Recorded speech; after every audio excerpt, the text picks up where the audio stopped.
brand X, brand Y, brand Z. Not one sticks. Watch it again in slow motion. Welcome to the Sticky Branding Podcast. In this show, we are unpacking how companies grow sticky brands. My name is Jeremy Miller. I am the founder of Sticky Branding and host of the show. Today, I am very excited to introduce you to Louis Trahan. Louis is my friend, a client, and the CEO and founder of Learngistics. Louis, welcome to the show. Thanks for having me, Jeremy. Appreciate the time. So we start this show off always with the same question. It's always a way to test someone's elevator pitch, but tell me about Learngistics. Who are you guys and what do you do? Sure. Learngistics is a learning support company, and we help corporations support the logistics of running their learning programs, whether that's finding trainers or booking training rooms or producing training for them. Whatever the logistics are, we handle that. Amazing. And you've been doing this for a long time. When were you founded? 2005. Bravely went out on my own. So this is the part where it gets intriguing for me, is that you operated for a very long time under last minute training, and through the pandemic in 2020, you changed the company name and rebranded to Learngistics. And I know there's a story here. So tell me about the pandemic. What did that do to your business? Well, it actually started a bit before the pandemic. When we started 17 years ago, in 2005, last minute training was a marketplace. It was a place you could find training at the last minute, save some money, public classes. But I think around 2019, the beginning of 2019, we really sat down and looked at our revenue and realized that that marketplace was only accounting for about 25 or 30% of our revenue. Most of our revenue were coming from our corporate services. And we had no brand to talk about our corporate services. We had nothing on our website about our corporate services. It was all just word of mouth and sales. And so we decided we were going to go on a quest to find a brand name to represent what we do as a company. And we started down the process, and it kind of just petered along. It was there, something to work on, until the pandemic hit. Because when the pandemic hit, all the things that we were used to doing stopped. So live training stopped, live events stopped. And we started to realize that if we were going to get through the pandemic, we really needed to start talking about what we did as a whole and figure out how to do it during the pandemic. You go from a business that's doing live events, live training, live experiences. March 2020 happens. We all know the experience now, a year and a half, 2 years later with the pandemic. And basically the whole world comes crashing to an end. And knowing your story, you had a 90% fall in revenue. And just speak to that for a moment, because it is such a jaw-dropping experience that I can't imagine many entrepreneurs ever want to experience. You don't. And it was a bit scary, but we didn't know how long it was going to last. So it was, as scary as it is in number, there was really no way to quantify or qualify it. It was just a number, and it was, wow, we can't do this for a long time, but hey, this is going to be gone in 3 months, so maybe we'll be okay. And if you think back to March, every day everything was changing, and so we as a company lost that 90% revenue within a week or two, and it was like every day someone was calling, canceling something. And so every Monday I'd have a team meeting, and our Mondays were pretty depressing. For 3 or 4 weeks, all we talked about was what we were losing and how we were going to get through this. Are we going to have to shut things down? And it was not good for the team. It was not good for our mental health at all. So what we finally did was I think it was a Sunday. I was sitting at home thinking about the fact that we can't do anything about the pandemic. It's happening. We don't know when it's going to end. We don't know if it is a 3 month or if it's a 3 year or if it's a forever issue. And there wasn't anything we could do about it at that point. There were too many variables. There was too much missing information. What I did have was enough of a runway left that I didn't have to, have a knee-jerk reaction and close down or fire people or reduce hours or anything like that. So instead, what I said to the team when we met the following Monday morning was, hey, we know we can't really do anything about this. So let's do something that we can feel good about. And we talked it over, and we knew there were a lot of trainers that were sitting at home not doing training. We knew there were a lot of people losing their jobs. And we were thinking a lot of the service industry, like the restaurant industry, where your computer skills, your other job skills are maybe not at the point they should be to go out looking for alternate employment. And so we came up with this concept of creating a platform, which was our strength through last minute training, and then asking the trainers if they wanted to advertise courses on it and allowing people to sign up and pay whatever they want. And we called it, not so originally, pay what you can.training. And that's what got us through the pandemic. We set it up as a 12-week program. We had an audacious goal of 100,000 learners in 12 weeks, which I remember when we launched Last Minute Training, we were looking for 100 learners in the first year. So 100,000 is a big number. Probably wasn't ever going to happen. It didn't happen, but we didn't care. The people who did participate, and there were a few thousand in 12 weeks, which was awesome, loved what we were doing. The trainers loved what they were doing. And it really opened our eyes to where we could help in a virtual world when it comes to corporate learning. And we were missing that up to that point. That's remarkable. I love the entrepreneurial spirit is that you lose one side of your business and you start to think and explore where else can you go, and you use those core skills and assets that you had to create the pay what you can platform.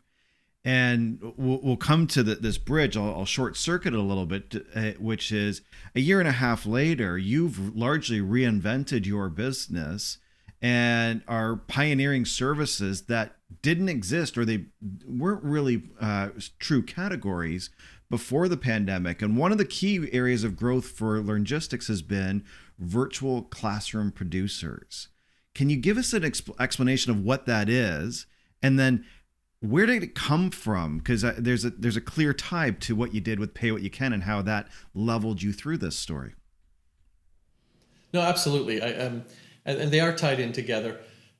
What we realized while we were offering these opportunities to trainers to offer training on this platform is that so many of them just didn't know how to use the technology. And it wasn't, I don't know how to use the technology, I don't know how to push a button.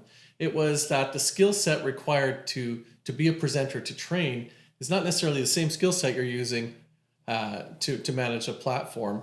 And any time that we would see a trainer move from presenting to pushing buttons, the impact of their messaging would change.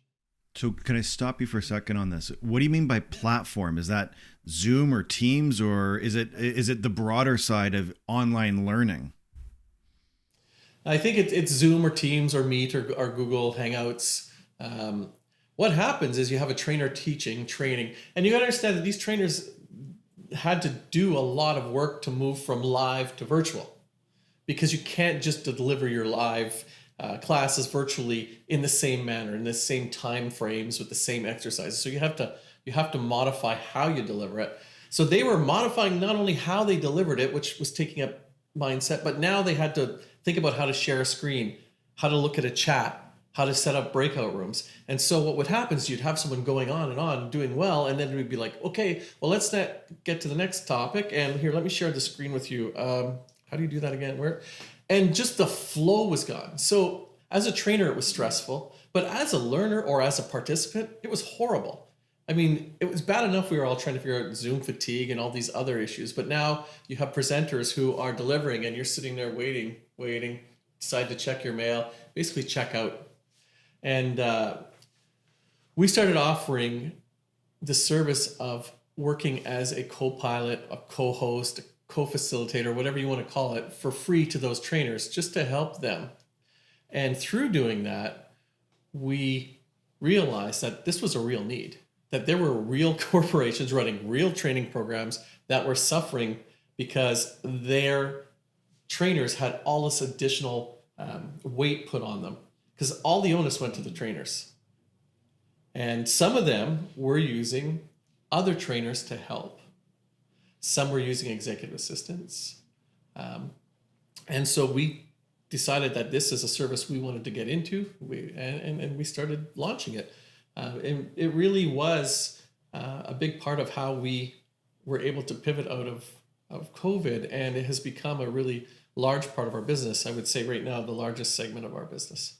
That's remarkable. And I'll reinforce just what you're describing, because I can relate this. Through the pandemic, I had to transition my business from doing live speaking, live events, keynotes, which is a significant part of the work we do at Sticky Branding, to virtual conferences, virtual keynotes.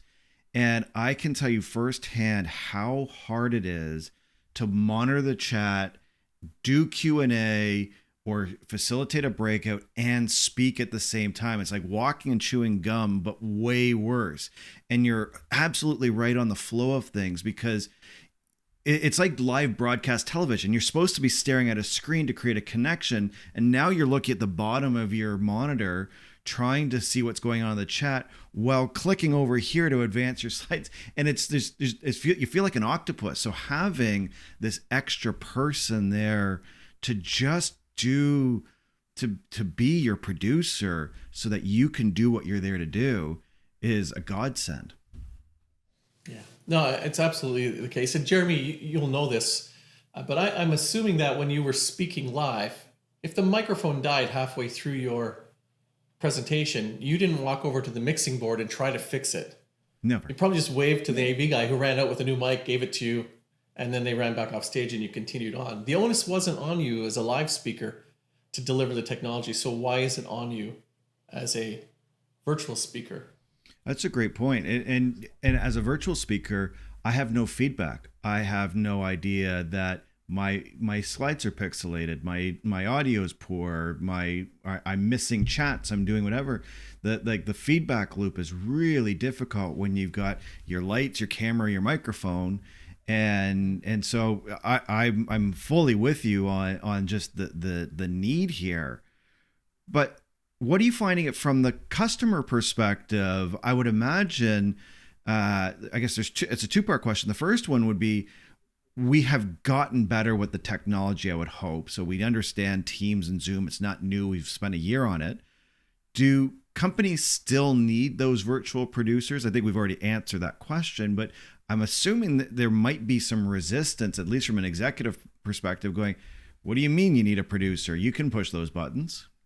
So, Jeremy, you're right. There are some companies who would say that, but what we're finding is the ones who really care about the learner experience, who really care about the trainers that they have on the team, are not saying that. They are using people. The biggest challenge we're finding actually is, or the biggest, not challenge, but the biggest opportunity we're getting is that these same companies who have been using support have been using internal people. And those internal people have other jobs, and they're getting busy. And what these companies are realizing is they need to look for dedicated producers to help. The reality is you can do it yourself. I mean, you know how to share a screen, right? Of course. Right. But how does your flow work? How does your message work when you're excited, you're moving, and all of a sudden you're going down here to start a breakout room?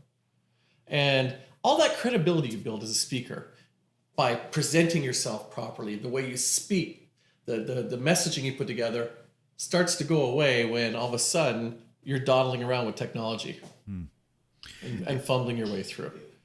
Does the customer know that this service exists? Well, that, from a Sticky Branding podcast marketing point of view, that's a fantastic question, because honestly, the service is such a unique service. It's not that it wasn't there before. There have been virtual producers before. WebEx has been around doing virtual learning forever, and they've talked about using virtual producers, but really no one would have heard of it. So now the role is known, but what to call it is not known. So you have some people calling it co-pilots, co-facilitators, Sherpa. I mean, you can call it almost anything. As a matter of fact, I had a great conversation with a potential client just recently. And I said, after listening to what they want to do, I said, well, great, our producers can do this, this, this, and this. And they said, oh, but we don't need a producer. We need a host to do this, this, this, and this. But the thing is, those two thises, they were all the same. But the word producer was confusing to the client. So as a company, I think our biggest challenge right now is trying to figure out how to get people to standardize on a term. Is it a virtual classroom producer? Is it a virtual producer? Is it a co-facilitator? Is it a co-host? Is it a co-pilot? Is it a Sherpa? Is it a technical? Like, we just don't know. So Learngistics has decided we are going to call them virtual classroom producers, and that's what we are hoping to enable across the industry is this standardization on one type of name.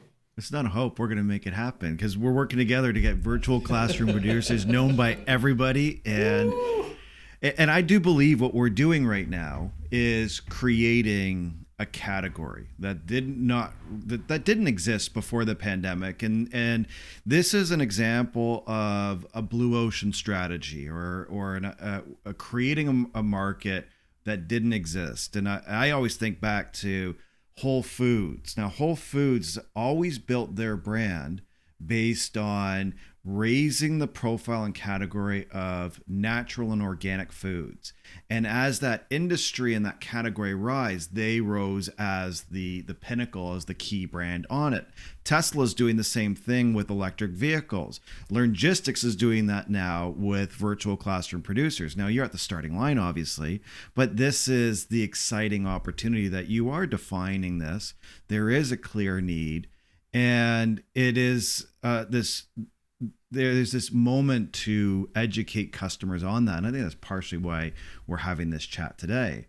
But if I pull this back down to the practicality of things, the other key question I've got is, we're going back to an in-person world. Do you think the role of online learning will be diminished or decline in a post-pandemic world, or have we been exposed to something that's now here to stay? Yeah, that's a great question. Obviously, something that we think about every day. But I truly believe we're, at least in the L&D world, I won't speak for presentations and conferences, but from a corporate L&D space, we're really at a crossroads here. We have an opportunity. There was always remote learning available for many years now, but everyone was resistant to it. Is it going to work? Was it going to work? Well, COVID forced us to make it work. And so what's happening is, we were here at live events. Now we're here with virtual events. The question is, what's going to be over here? And we don't have to go back and start where we were. We can start from where we were. So I believe that everything, not everything, but most corporate learning will either stay virtual or become hybrid. And by hybrid, what I really mean is there will be groups of live students connected to remote students. And I think we're in a position right now while we're here to really make that transition over. But what it's going to really take is rethinking. Traditionally, when I say rethinking, what I mean is traditionally people would say, well, we're going to run a hybrid event. So we're getting this live event. How could we bring in remote? What I believe has to happen is we need to plan the learning for the remote students and figure out how to bring the hybrid in. Think about it as a mobile first approach to learning. When you're planning a website now, you plan for mobile, not for desktop. So I think we need to go to a remote first way of planning learning corporately, and then deal with the live. And I think if we do that, we're gonna see some big benefits. The learning's easier to apply because you can break it up into chunks. You lose all the legacy costs that normally go around with live learning. And for us as a company, you still need that producer. There's still that bridge between the live and the remote. So at that point, maybe it'll change. Maybe some of the role will be remote participant advocate, or technical monitor. We don't know what the wording will look like, but certainly the the need to have a technical producer to help bridge those will increase. It won't decrease, because now you have physical technology as well as the virtual technology to deal with. I think what's so intriguing right now is that the pandemic caused a disruption. Now, we knew, and L&D had been thinking about these ideas for a very long time, but what the pandemic and COVID did was it was this catalyst that forced the change upon us in a very rapid way. We didn't change for it. That these ideas were here. We're just now executing what we always knew, and it creates this permission to innovate. And it's this golden moment in time that, just like you're doing right now, creating a virtual classroom producer and being a part of the disruption is reshaping what learning and training will look like in the next decade. And that's got to be a fascinating and fun place to be with your business. Yeah, it is. And it'll be really interesting to see when we look back in 20 years, how pivotal this moment really was. And hopefully we've made the right decisions as an industry. Well, I think obviously everything gets shaped in the moments, and that's what it means to be an entrepreneur and a business owner. Now, I want to just take one more pivot here, and this is we've been alluding to this throughout our conversation and some of the work we've done together, but I'd love if you could share with the listeners, what's it been like working with me and Sticky Branding? It's been horrible. No, I am kidding. It's been awesome. Obviously, we still work together, so I have a lot of respect for what Sticky Branding does. For me as an entrepreneur, though, I think what was the key benefit that I derived from this was having someone else to speak to who had a system in place to test theory. Because that becomes the challenge when you're faced with something like COVID happening, is that you have to pivot, but you don't know if the pivot's right. And so you need to come up with what that service is going to be, and you need to test it. And this is not the good old days. You don't have a year to test it. You have a few weeks. You have limited resources. You're moving fast. So you need to find that idea, test it. If it works, go all in. If it doesn't work, shelve it really fast.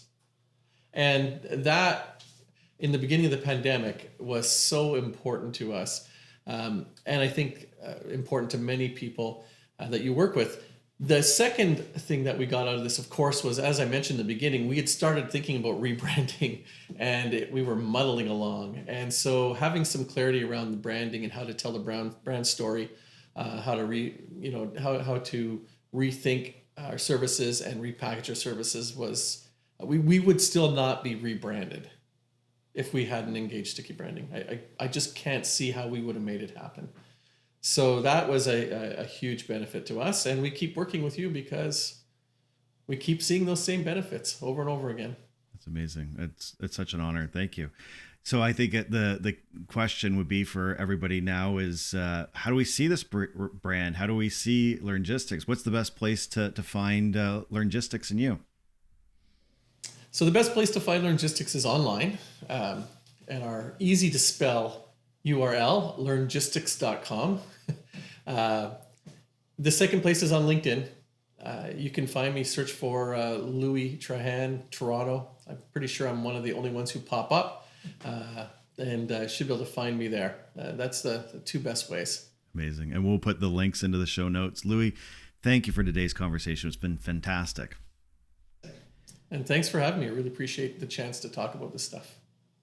And thanks for everybody for tuning in to another episode of the Sticky Branding Podcast. Be sure to subscribe wherever you get your favorite podcast. All of these episodes are up on YouTube. Like it, share it, subscribe to the channel, and visit us at stickybranding.com for more ideas, best practices, and services on how to grow your business into a sticky brand.